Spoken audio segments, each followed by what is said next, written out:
घाट गईलू बेदियो सजैलू सूरज गोसाई जी के अर्घ गिरैलू। हाँ जी छठी घाट गईलू बेदियो सजैलू सूरज गोसाई जी के अर्घ गिरैलू।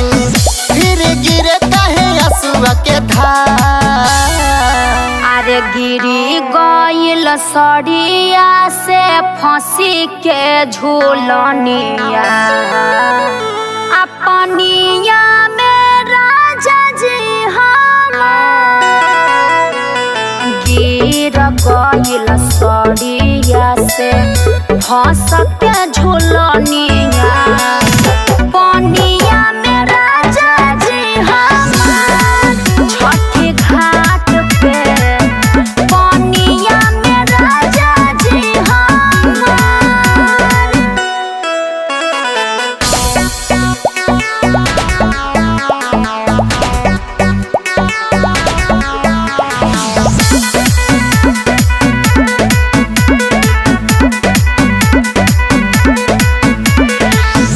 हंसी खुशी कोसी सैया भरले रही दिया बरले रही दिया बरले रही बुझनी।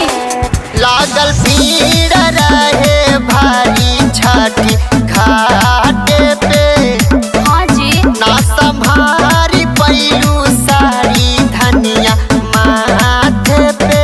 संभारत रहे जी तोहा के गढ़ाई देब फिर से गहनवा माई के बकीर पायपा। ए जिगिरी गइल सड़िया से फंसी के झूलनिया अपनिया में राजा जी हमार गिर गइल सड़िया से फंस के झूलनिया पनिया में राजा जी हमार छठी घाट पे पनिया में राजा जी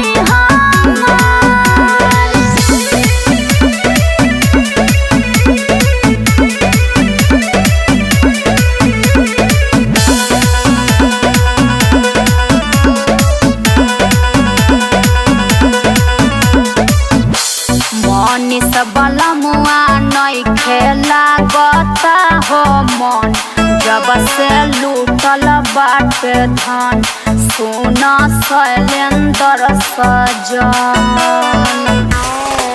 कहर माई के पूजाई उहे पार करी है हो। अजहवन सपना बाटे सगारो साकार करी है हो। सही में जी अन धन पूत दी है जिंदगी में सुख दी बनल रही घर परिवार। अरे गिरी गइल सड़िया से फंसी के झूलनिया अपनिया में राजा जी हमार गिर गइल सड़िया से फंस के झूलनिया पनिया